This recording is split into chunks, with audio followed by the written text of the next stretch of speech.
국민의힘 연찬회에서 여러 우려가 있었음에도 박근혜 전 대통령이 직접 오셔서 장동혁 지도부 중심으로 똘똘 뭉쳐라. 분열하면 안 된다. 힘을 모아야 된다.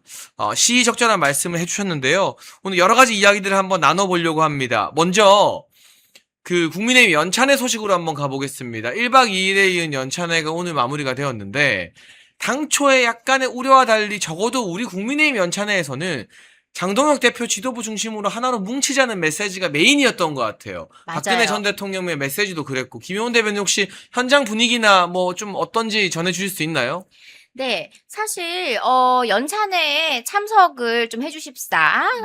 정점식 원내대표께서 이게 부탁을 했다. 근데 곰곰이 좀 생각을 해보겠다라고 하셔서 올지 안 올지 모르겠다. 50대 50이다라고 하시는 분들도 많았고, 네. 그리고 또 늘 분탕 세력이 있지 않습니까? 네. 거기서는 벌써부터 그 의미를 박근혜 대통령으로 장동혁을 견제한다. 뭐 이런 식으로 마치 이 민주당 쪽에서 노래 부르는 그거 있잖아요. 뭐 무엇으로 드는 액은 무엇으로 막고 약간 그런 느낌으로 너무 고약하게 논조를 몰아가더라고요. 그래서 많은 분들이 한편으로 좀 걱정을 하셨을 것 같아요. 하지만 제가 이제 내부에서 들었을 때는 정말 그냥 유영아 의원도 그렇고 딱 박근혜 대통령님 오셔서 우리 지금 너무 어렵게 대여 추진하고 있으니까 힘 좀 주십사 딱 그 의미였다. 이제 그렇게 얘기 들어가지고 사실 저희는 그렇게 크게 걱정하지는 않았다. 내부적으로는 별로 걱정하지 않았지만 언론에서 좀 많이 걱정이 있었고 한편으로 우리가 볼 때는 어떻게 보면 그게 또 뭐랄까 긴장이 있으면 또 뭉치잖아요. 그러니까 결집 효과가 또 있는 거기 때문에 우리가 사실 그러한 여러 가지 이 분탕 세력들의 연찬의 초청에 대한 해석을 굳이 우리가 막아서진 않았습니다. 어디 한번 봐라. 근데 역시나 등장하면서부터 박근혜 대통령님 나오시고 그리고 뒤에 이제 우리가 지도부 분들이 쫙 따라 나갔잖아요. 그때 이 디테일이 요즘 화제가 하나 되고 있는 게 있는데 장동혁 대표님이 뒤에서 가고 있었어요. 박근혜 대통령 뒤에서. 네. 근데 유영아 의원이 살포시 이렇게 등을 밀면서 대통령과 나란히 가셔라. 유영아 의원이 센스를 발휘했네요. 네. 네, 그래서 그 짤이 정말 많이 돌고 있습니다. 어제부터 해가지고. 그래서 그런 것들을 봐도, 애초에 이 지도부를 중심으로 단합을 하여라라는 그런 대통령님 말씀이 있으실 거라는 그런 기대가 사실 등장부터 있었고, 내용으로 보면은요, 크게 이제 키워드들이 이런 겁니다. 국민들에게 신뢰를 줘라. 그러니까 신뢰의 정치를 하라. 그리고 신뢰의 정치를 하기 위해서는 이 정치를 하는 사람들이 신의가 있어야 된다고 얘기했습니다. 그럼 신의가 있어야 된다. 그럼 아직까지 연락 못 받으시는 분도 있고 뭐 1년째 못 그렇죠. 만났다는 이제 유모 의원 요새 네. 몸을 푸고 다니지만 유승민 의원. 네, 신의를 저버린 사람 그러면은 우리 박근혜 대통령 탄핵 때부터 해가지고 떠오르는 분들이 쫙 있어요. 근데 그분들 중에 일부는 여전히 아직도 우리 당내 분탕 세력으로 존재를 하고 계십니다. 그래서 그런 메시지를 언급을 하셨고 무엇보다 당내 단합이 중요하다. 그러면서 맺은 말도 개인의 생각보다 국가를 위하고 정치적 유불리보다도 대한민국의 미래를 보고 일을 해달라라고 그렇게 말씀하셨어요. 그래서 이것을 아전 인수격으로 해석을 하시는 거에 대해서 해석은 자유니까 하지만 결국 박근혜 대통령님 말씀은 그거예요. 단일 대오로 가라. 당이 단일 대오로 간다는 건 무엇입니까? 이 지도부와 똘똘 뭉치라는 그 의미는 당연히 해석이 되는 거예요. 그러니까 평소에 장동혁 지도부에 대해서 비판적인 시각을 가진 언론사들조차도 헤드라인에는 지도부의 손을 들어줬다라고 헤드라인 나올 수밖에 없는 거죠. 박상규 위원님 의견 여쭙기 전에 언론인 출신이시니까 이걸 먼저 물어보고 싶습니다. 네. 많은 언론에서 연찬회 전에는 이게 정정식 대표, 원내대표, 박근혜 전 대통령이 뭔가 장동혁 대표를 견제하지 않겠느냐라는 바람 섞인 기사들이 나왔었거든요. 영남의 중진들, TK의 중진들이 지금 장동혁 대표가 중진들도 물갈이 해야 되는 거 아니냐고 하니까 박 전 대통령을 모셔서 장동혁 대표를 때리려고 한다는 막 기대 섞인 바람이 나왔는데 실제 결과는 전혀 달랐거든요. 저희가 멸콩TV에서도 박 대통령이 그러실 리가 없다. 장동혁 대표를 되게 좋아하는 걸로 알고 있다라고 설명을 드렸는데 왜 이렇게 언론은 사실과 다른 기대 섞인 바람을 막 자기들이 책임도 못 질 기사를 내는 거고 결과는 이렇게 다르게 나오는 걸까요, 위원님? 지금 가장 대표적인 게 이제 이 박근혜 전 대통령의 연찬회 참석 아침에 나온 조선일보 사설이었죠. 네. 세 사람을 안아야 그런 제목을 아예 노골적으로 뽑았어요. 오세훈, 이준석, 한동훈. 네. 그렇죠. 오이한. 오이한, 뭐 오준무가유의 세 사람을 안아야. 그건 정말 이 언론의 정도를 완전히 벗어난 것입니다. 그러니까 대놓고 박근혜 전 대통령이 달성 사절을 출발하기 전에 좀 이 사설을 읽어보고 가서 이렇게 좀 말을 했으면 좋겠다. 사실상 뭐 압박을 하는 그런 그 사설이었기 때문에 그러네요. 정말 언론의 정도를 벗어난 것은 당연한 것이고 이건 비상식적인 그런 기사를 썼더라고요. 다만 저는 그 박근혜 전 대통령의 이 정치적인 어떤 지금까지의 행보, 저는 박근혜 전 대통령이 그 유명한 천막당사 검은 상복 같은 옷을 입고 관을 끌면서 이 여의도 바로 이곳에서 얼마 떨어지지 않은 곳이에요. 거기에서 제가 취재를 했었습니다. 그때 당시 박근혜 총재를 제가 인터뷰를 했었는데 그때의 그 순간이 생각났어요. 굉장히 이 강한 분이고 결기가 아주 느껴졌었다. 그때가 벌써 언제입니까? 굉장히 오래전인데 그때나 지금이나 박근혜 전 대통령은 신의의 정치, 배신의 정치를 아주 싫어하는 그런 그 모습을 보이셨거든요. 그런 점에서 아니 지금 정점식이 그 달성에 내려가서 불렀다고 해서 그리고 박 전 대통령이 이 참석하시기 전에 4선 이상 중진이 모였잖아요. 네. 근데 4선 이상 중진이 여의도에 그 모인 숫자가 9명이에요. 상당히 예상보다 적었고 우리가 지금 생각하는 그런 그 이재명과 골프 치는 의원들이라든가 뭐 지금 이 국민의힘 지지층으로부터 비난받는 4선 이상 중진들은 많이 안 나타났어요. 저는 그걸 보고 아무리 정점식이 가서 모셔오도록 그렇게 요청을 했어도 절대 정점식 원내대표나 다선 중진들이 그 모여가지고 중국 식당에서 밥 먹으면서 장 대표로는 뭐 차기 총선을 못 치르느니 뭐니 그런 소리를 해댄 것에 절대 박근혜 전 대통령은 귀를 기울이시지 않을 거다라는 확신을 했었는데 아니나 다를까 저는 그런 장면이 떠올랐어요. 여러분 가장 최근에 있었던 그 국회 로턴드 홀에서의 장동혁 대표의 8일째 단식에 찾아오셨던 박근혜 전 대통령 그 느낌으로 오실 거다라고 생각을 했고 그 뭐 메시지가 길지 않았잖아요. 장 대표 표정 좋아요. 박근혜 대통령님 옆에서. 지도부를 네. 중심으로 그것에 대해서 일부 그 재래식 언론이 그 지도부에는 원내대표인 정점식이 포함된다는 그런 해석들을 하던데 지도부는요. 당 대표를 말하는 거예요. 그럼요.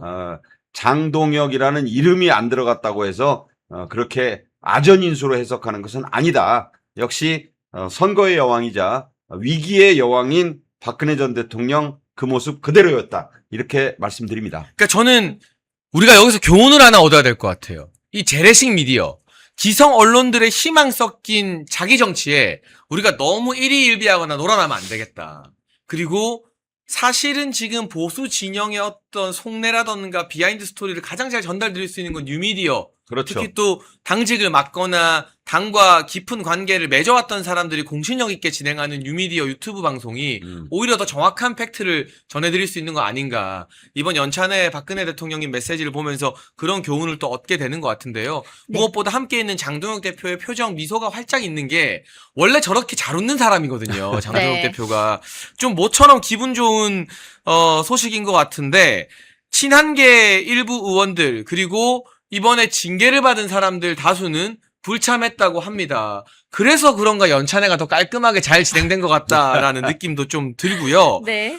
이현종 등 친한계 스피커들은 박근혜 대통령의 참석을 방송에서 퇴행이라고 비판하고 윤상현 의원은 이걸 가지고 또 뭐 형식적인 말이다 뭐다 하는데 아니 전직 대통령께서 건강이 뭐 그렇게 좋지 않으심에도 직접 오셔서 이렇게 힘을 주고 힘내라고 한 건데 이렇게 발언하는 건 좀 너무한 고춧가루 아닌가요? 자, 윤상현 의원에 대해서 좀 한마디 해야 되겠습니다. 네. 자료를 찾아보면 박근혜 전 대통령이 재직하실 때 국회에 왔었죠. 시정연설을 하러 왔을 때 그 장면, 그 박제돼 있어요. 음. 온 국회 본회의장이 다 들릴 정도로 음. 누님 저 여기 있습니다 음. 라고 해서 주변 사람들이 놀랄 정도로 그거는 기자들도 들으라고 한 말이잖아요, 아니, 일부러. 당연히 들으라고 네. 한 거고 현직 대통령을 향해서 아무리 사적으로 친하고 그것을 드러내고 싶다고 그게 뭡니까? 아니 그렇게 누님이라고 부르던 사람이에요. 윤상현 의원이. 그런데 방금 말한 대로 무슨 그 방문을 또 이렇게 곡해해서 왜곡하는 모습을 보면서 윤상현 의원이야말로 이번에 이제 다음번 총선에서는 좀 얼굴을 안 봐야 되겠다. 그런 생각을 하게 되고 정말 그런 그 본인이 했던 아니 그 누님이 오셨는데 버선발로 버선발은 요새 뭐 옛날 용어긴 합니다만 달려나가 맞이해야 될 거 아니에요. 그 누님이 이제 더 나이가 드셔서 힘들고 지금은 더 외로운 때 오셨다면 마땅히 나가서 더 인사를 드리고 그래야 되는 것이 아닌가. 그리고 그 지금 여의도 레카 뭐 누구 얘기했는데 그 퇴행이라고 하는 것도요. 아무리 그런 그 이 자기 그 친한계 구독자들을 상대로 그 유튜브를 하는 것이지만 이게 어떻게 퇴행입니까? 전직 대통령이 집권당 시절에 그 소속당을 찾아와서 지금 어렵잖아요. 지금 굉장히 본인이 탄핵당하신 뒤에 얼마나 많은 고초를 겪었습니까? 그러니까요. 그럼에도 불구하고 지금 이 장동혁 대표 단식 끝낼 때 한번 서울 오셨고 이번이 사실은 두 번째잖아요. 그렇죠. 그렇게 물론 서울이 아닌 고향의 모 호텔이었습니다만 그쪽까지 이렇게 어려운 걸음을 했다고 한다면 다선 중진들이 더 많이 나와서 이렇게 하는 것이 맞지 않은가. 그리고 괜히 그 뒤에서 퇴행이라는 그런 식의 평가를 내리는 것 자체가 그러면 이번에 그 연찬회에 초청을 한 정점식이야말로 퇴행의 정점 아니겠어요? 그런 식으로 하면서 이 정치적으로 깎아내리려고 하는 것은 정말 문제가 있다. 좀 친한 게 이 유튜버라고 해서 그렇게 너무 대놓고 얘기하지 않기를 제가 언론계 후배니까 그 이모 씨에게 좀 충고합니다. 네, 그렇습니다. 후배셨어요? 많이 후배지. 네. 참, 오래 계셨군요. 예. 그렇긴 하죠. 오래 계셨습니다. 오래 계셨는데, 저는 지금 말씀하셨던 그 여의도 레카를 비롯해서 여러 여의도 레카가 또 이렇게, 연대별로 또 있지 않습니까? 네, 네. 근데 그분들의 특징이 있었어요. 이번 사건을 보면서 느끼는 특징이 뭐냐면, 퇴행이라는 단어를 썼는데요. 이분들이 퇴행이라는 단어를 진지하게 썼었어야 돼요. 왜냐면, 이재명 정권 1년 동안을 돌아보면요. 대북 정책, 외교 정책, 부동산 정책 언제랑 똑같습니까? 문재인 때하고 똑같잖아요. 그렇죠. 더 가파르게 나라가 망조로 들고 있는데 이런 거에 대해서 저 10여 년 전에 문재인 정권 때랑 똑같은 짓을 하는 민주당한테 이분들이 퇴행이라는 단어 쓴 거 봤습니까? 이분들은요. 총구를 절대로 여당, 정부에게 돌리지 않습니다. 오로지 우리 당한테만 돌려요. 그러면 이 푸세식 언론들은 어떻습니까? 지금까지 두 번의 대통령 탄핵이 있으면서 그간의 이 푸세식 언론들의 이 논조를 보면은요, 그동안 우리 보수를 갖다가 가두리 양식을 시켰다. 저는 그렇게 생각을 합니다. 그렇게 가두어 놓고, 또 우리 우파들은 특징이 이런 시사, 뉴스, 세상 돌아가는 거에 경제에 관심이 많잖아요. 그러니까 아침마다 저녁마다 뉴스 보고 신문 보시는 분들이 많은데 그런 우리를 갖다가 이 뉴미디어가 탄생하기 전에는 가두리 양식을 했다. 저는 그렇게 표현을 하고 싶어요. 맞네. 그러면서 이 선거 때만 되면 지도부가 우리말 안 듣는다. 그러면은 여론 만들어가지고 끌어내리고 떴다방처럼 비대위 만들고 청구서 들이미는 거예요. 이게 그동안 그들이 해왔던 행태였다. 저는 그렇게 말을 하고 싶은데 이제는 더 이상 우리가 속지 않는다. 언론 환경이 바뀌었고 그 언론 환경이 충분히 바뀌었다고 증명을 하는 것이 바로 이 장동혁 지도부의 탄생 그리고 1년 동안 임기를 꽉꽉 채웠고 앞으로도 더 꽉꽉 채워 나갈 거라는 거. 그리고 플러스 박근혜 대통령의 어제 그 연설문의 내용들 이 모든 것들이 아무리 우리를 꺾으려고 해도 우리 우파의 가치는 더 굳건해진다라는 걸 보여준 거고요. 그 여의도 레카를 비롯한 여러 이 당내 분탕 세력들은요. 대여투쟁 한마디도 못할 거면서 음. 본인의 정치를 하려고 우리 당의 다수의 의원들을 갖다가 공격을 하고 그리고 우리 당의 지지율을 떨어뜨릴 것 같으면은 이 사람들은 보수가 아닌 겁니다. 그 이번 연찬회 때 어떻게 박근혜 대통령에 대해서 이럴 거면 여기 와서 대체 왜 저런 말 하는지 이해가 안 간다? 대통령 연설문의 내용이 그렇게 이해가 안 가시면요. 그건요. 가짜 보수라는 증거입니다. 당신들이 그냥 이 당을 떠나십시오. 떠나야 되는 거죠. 네. 왜냐하면 한명도가 한 말과 이현종 같은 여의도 레카, 친한계 레카들이 하는 말이 정확히 일치합니다. 한명도가 뭐라 했느냐. 민주당 원내대표입니다. 국민의힘 연찬회에 박근혜 대통령 초청했다. 기이한 과거 태행이다. 어떻게 이렇게 짠 듯이. 똑같아요. 그러니까 우리 원인이 당의 똑같아. 일을 공격할 때는 민주당이나 이 친한계 레카들이나 발언이 다 똑같아요. 그러니까 이 이름을 말씀하셨으니까 그런 이현종 씨 류의 이 패널들이 하는 진행자들이 하는 얘기를 들으면 주어만 바꾸면 사진까지 또 나오네요. 한때는 저하고도 사이가 좋았어요. 제가 말씀을 드리는 건 뭐냐면 특정인을 옹호하는데 우리가 이제 보수 패널이라고 하지 않고 보수 참칭 패널이란 말을 씁니다. 네. 대표적인 사람이 또 있죠. 지금 진행자 중에. 장성철 말하는 거죠? 그렇죠. 네. 오늘 방송 보면 제가 깜짝 놀랐어요. 질문 네. 보고. 아, 그러니까. 김민수 최고 불러가지고 아침에 네. 인터뷰하는. 그 사람이 네. 이 정치를 장성철이 시작한 것이 오준무가요의 무에 네. 김무성 씨 보좌관으로 시작했거든요. 그렇죠. 딱 그 계열이야. 그러니까 뭐냐면 이 보수라고 하면서 하는 말은 한병도류라고 한다면 그거는 보수 참칭 평론가인 거예요. 그 좌파나 다름없죠. 그래서 저는 좀 이 지상파도 그렇고 또 무슨 종편 뉴스 전문 채널에서 보수 쪽에 우파의 패널이라고 하는데 왜 우리 김용훈 대변인이나 당직이 있건 혹은 어떤 선명한 이 장동혁 대표 쪽의 그 이름을 그쪽에 원칙적인 입장을 대변하는 패널은 하나도 안 쓰고 그러니까요. 전부 한동훈계 패널만 쓰냐고. 왜 여의도 레카드를 갖다가 보수 참칭 패널들을 놓고 얘기를 하니까 제가 보기가 더 민망해요. 저는 사실 안 보는데 네, 특히 TV조선 채널 A가 그게 심해요. MBN은 더 말할 네. 것도 없고 뉴스 채널 특히 연합뉴스라든가 YTN도 가보면 그러니까 어떨 때는 그 좌파 채널이 당황해. 이 보수 참칭 패널이 더 세게 얘기하니까 자기가 오히려 아이고 저 사람은 우파라고 나왔는데 더 막 장동혁 대표를 까고 현재의 국민의힘을 비판하니까 자기가 균형을 잡더라고. 이게 뭐 하는 짓입니까? 제가 보기에는요. 정말 이 이재명 지지율도 요새 떨어지고 하는데 좀 패널 물갈이 좀 했으면 좋겠어요. 그래야죠. 최소한 바꾸라 말아도 아니야. 기준을 좀 50대 50 정도 6대 4라도 해야 될 거 아니에요. 지금 9대 1로 해놓는 이런 패널을 놓고 국민들 보고 무슨 들으라고 하니 그게 말이 되겠습니까? 그렇습니다. 민주당과 정확히 똑같이 이야기를 하는 친한계 여의도 레카들의 진면목이 그들의 진짜 얼굴이 민낯이죠. 네, 민낯이죠. 진면목이라고 하면 안 될 것 같고 그들의 어떤 가면 뒤의 얼굴이 다시 한번 드러난 이번 국민의힘 연찬회였던 것 같습니다. 장동혁 대표는 연찬회 끝나고 오늘 바로 제주도를 찾는다고 합니다. 네. 정말 허위 실종 종결 사태. 이로 인한 여성들의 불안감이 어마어마하거든요. 참담하죠. 참담하죠. 근데 제주도가 정말 왜 이렇게 됐는지. 현장 점검하고 제주경찰서장 면담도 한다고 하는데 그 장윤기 사태 때는 광주 갔잖아요. 네, 문전박대 당했죠. 이 제주도에서는 장동혁 대표 면담할 수 있을까요?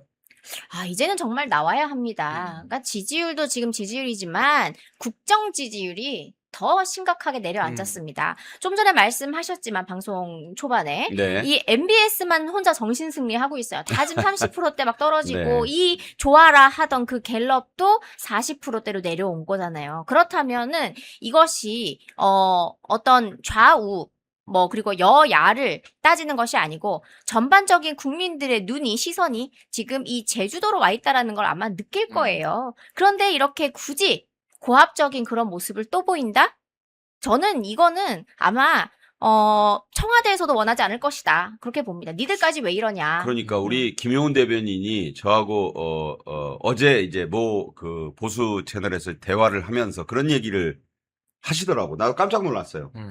그러니까 제가 캄보디아하고 말씀드린 거예요. 제주도의 네. 그 귤이 특산이잖아요. 그래서 요즘 제주도를 귤보디아라고 부른대. 얼마나 이게 한심하고 섬뜩한 얘기입니까?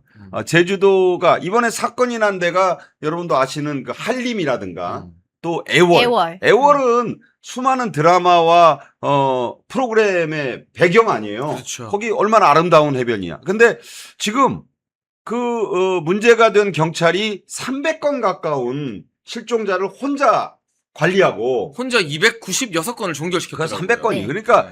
자기가 들어가 가지고 그냥 삭제도 가능하고 이런 식으로 경찰이 엉망진창으로 이렇게 운영이 되니 장 대표가 이제 오늘 내려가시면 뭐 전에도 보면 경찰청 가서도 문전박대 입국 컷 그때는요 이재명 지지율 괜찮을 때예요. 지금 정신들 경찰 똑바로 차려야 됩니다.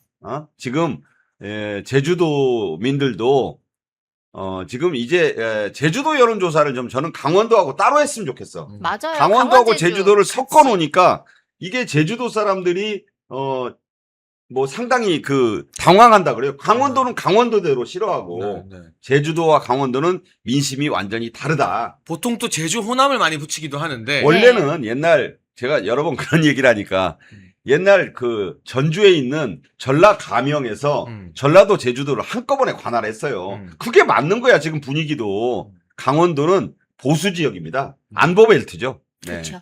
네, 이 와중에 지금 장동혁 대표 제주도 가는 행보 아주 시의적절한 것 같고, 민주당에서는 연찬회를 했는데, 좀 이따 자세히 다루겠지만, 2030 남성 지지율 심각하다고 하는데, 이제는 여성 지지율, 그 어렵다는 젠더 갈등을 민주당이 해결했습니다. 그렇죠. 남성도 민주당 싫어하고 여성도 민주당 싫어해요. 통합했습니다. 그 이야기는 좀 이따 길게 해보겠지만, 이런 여성들의 불안감, 보안사건 폐지 때문인 거잖아요. 그렇죠. 그거를 딱 짚는 어떤 행보들, 1주년을 거치고 박근혜 대통령이 오셔서 명분을 실어주고 장동혁 대표의 행보나 이런 데도 좀 자신감이 붙는 것 같아요, 대변인님.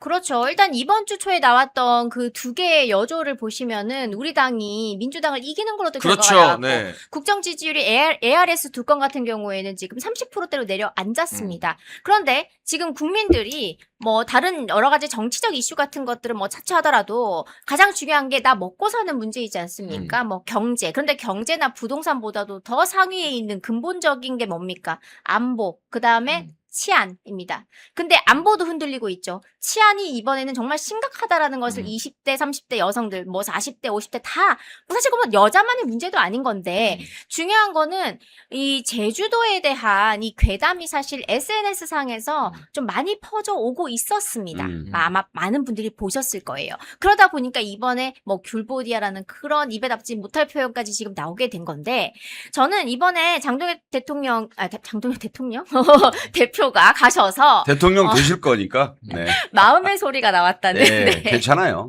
그래서 제주도를 가면 일단 경찰청 방문을 하셔서 꼭 여쭤봐 주셔야 되는 게 있어요. 이제 무비자 입국 실태.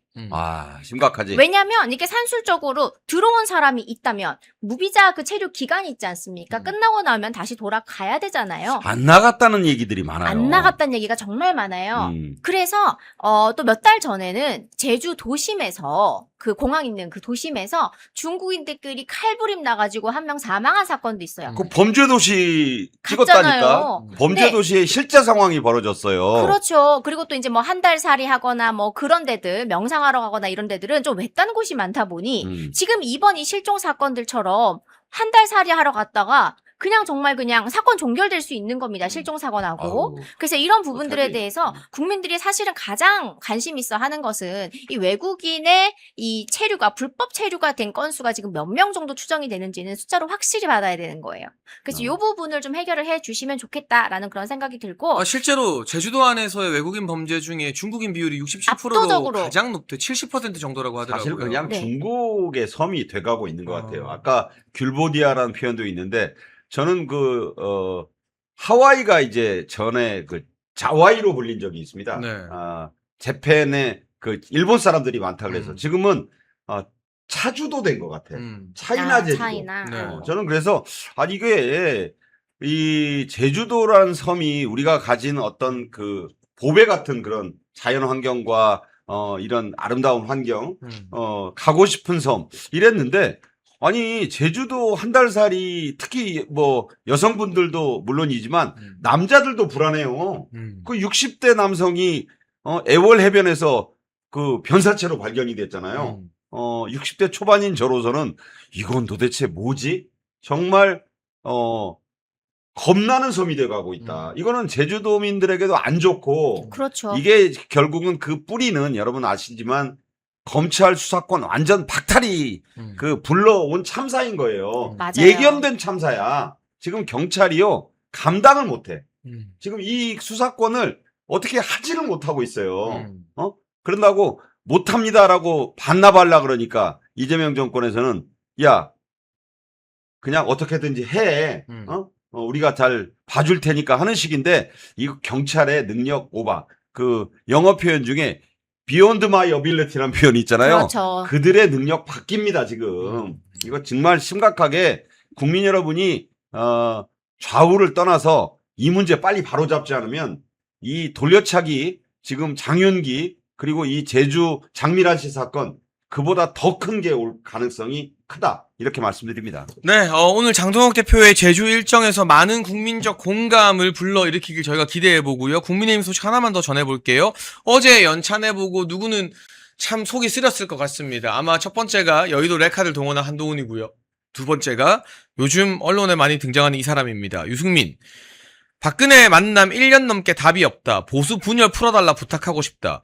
아니 지금 박근혜 전 대통령은 다 통합의 행보를 하고 있는데 본인이 상처 주고 본인이 배신하고 본인이 이 정권 그때 말도 안 되는 부당한 탄핵을 이끌었으면서 무슨 피해자인 것처럼 뭘 풀어달라 뭐 어쩌고 해달라 그러니까 이런 분들이 정치를 더 안 하면 그냥 자연스럽게 보수 분열이고 뭐고 할 여지가 없게 되는 거거든요. 그렇죠. 좀 어떻게 보세요, 김혜원 대변인님? 전 요즘 들어서 왜 이렇게 헤드라인에 많이 나오시나라는 생각이 들고 네. 지금 이렇게 여론을 형성해가지고 들어올 어떤 각을 보시는 것 같다는 생각이 드는데 그거는 여기에 있는 우리 셋도 멸콩TV도 도와드릴 수가 없어요. 그거는 당심이 움직여야지 가능한 일인데 여론을 그렇게 뭐 10분 활용을 하신다고 해도 뭐 복당을 하거나 우리 당에 다시 뭐 어떤 차기 뭐 대권 주자라든지 당대표감이라든지 이렇게 등극을 하시기는 어려워요. 우리는 이미 당원 주권 정당이 됐기 때문에 당원들의 마음을 얻지 않으면은 아무리 이렇게 내가 1년 넘게 부탁했는데도 답이 없다, 못 만나고 있다 이렇게 애절하게 말씀을 하셔도요. 이거 씨알도 안 먹힌다. 저는 그 말씀을 일단 먼저 드리고 싶고 저는 유승민 전 대표가 아마 이 개혁신당과의 합당을 좀 염두에 두고 그동안 개혁신당이 뭔가 원로 같은 역할을 좀 자문 역할을 해왔다. 저는 그렇게 알고 있거든요. 근데 제가 잘 아는데 이준석 전 대표와 유승민 전 의원 사이도 안 좋아요. 아 지금 안 좋아요? 완전 틀어진 지 오래됐어요. 네. 그렇구나. 그러니까 근데 갈 데 없고 본인이 가는 데마다 분열을 일으키면서 뭘 통합을 어쩌고저쩌고 한다는 겁니까? 그러니까 네 맞아요. 네, 다른 사람은 몰라도 저는 이렇게 말하고 싶어요. 다른 사람은 만날 수 있어도 유승민 당신은 아니지. 아마 박근혜 전 대통령 입장에서 보면 용서할 수 있는 사람들이 있을 거예요. 이제는 용서하고 싶다. 그래도 제일 마지막 순서가 유승민이에요. 다 용서해도 마지막까지 용서할 수 없는 그 리스트에 저는 끝단에 이 유승민이 서 있다. 그 앞단에 김무성이 있지 않겠나. 그런 생각을 할 정도입니다. 아니 근데 용서를 하려면 잘못한 사람이 사과를 해야 용서를 하는데 당연하죠. 그렇죠. 지금 유승민의 태도 그리고 우리 당원들을 대하는 한동훈의 태도는 나는 잘못한 거 없으니까 당신들이 나를 받아들여라 레드카펫 깔아줘라고 징징거리는 거잖아요. 특히 네. 이러면 사과가 아닌데 어떻게 용서를 합니까? 그러니까 유승민은 우리가 다 기억하지만 그냥 등에서 칼을 찌른 사람이에요. 그냥 가장 믿었던 우리가 보통 가장 믿은 사람은 뒤를 맡깁니다. 내가 어디를 갈 때 내가 가장 믿는 사람이 뒤를 이렇게 봐주는 거죠. 받쳐주잖아요. 네. 근데 등에서 칼을 찌른 거야. 아무도 설마 누가 공격을 해도 막아주리라고 생각했던 유승민이 박근혜 전 대통령 탄핵에 앞장을 섰습니다. 그리고 그 앞서서 박근혜 전 대통령 재임 시절에 반기를 들었습니다.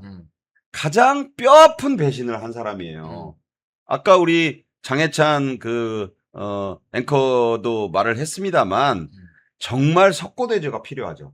정말 몇 날 며칠을 빌어도 저는 여기서 중세 시대의 카노사의 굴욕이 생각나요. 교황한테 용서를 구하려고 프랑스 왕이 그 추운 날 얼음장 같은 성 밖에서 아주 애걸복걸했습니다. 네. 용서를 받기 위해서. 그게 유명한 카노사의 굴욕이에요. 굴욕이죠. 그런 정도 해야지. 그래도 달성사저 밖에서 무릎 꿇고 석고대죄하고 몇 날 며칠 옛날 은행나무 침대 황장군처럼 눈이 그냥 가득 쌓일 때까지 그래 박근혜 대통령이 나와서 이만 들어와라 할 때까지 해야지. 그 정도 아니고서는 무슨 1년 전에 연락을 드렸는데 만나주지 않는다? 1년이 아니라 10년이 걸려도 이런 식이면 만나주지 않죠.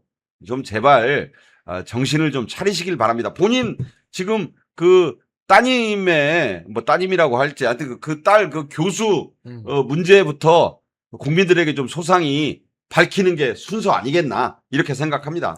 네, 멸콩TV에서 신제품 환신 나이가라 2+1 특별 한일을 진행 중입니다. 50년 전통의 신화제약에서 회사의 명예를 걸고 자신있게 만들었습니다. 면역력 강화, 혈액순환 개선, 피로 개선, 기억력 개선, 항산화에 도움을 주는 식약처 인정 건강기능식품입니다. 특히 밤에 주무시다가 화장실 문제로 불편을 겪는 분들에게 추천드립니다. 멸콩TV와 함께하는 환신 나이가라 많은 문의와 사랑을 부탁드립니다.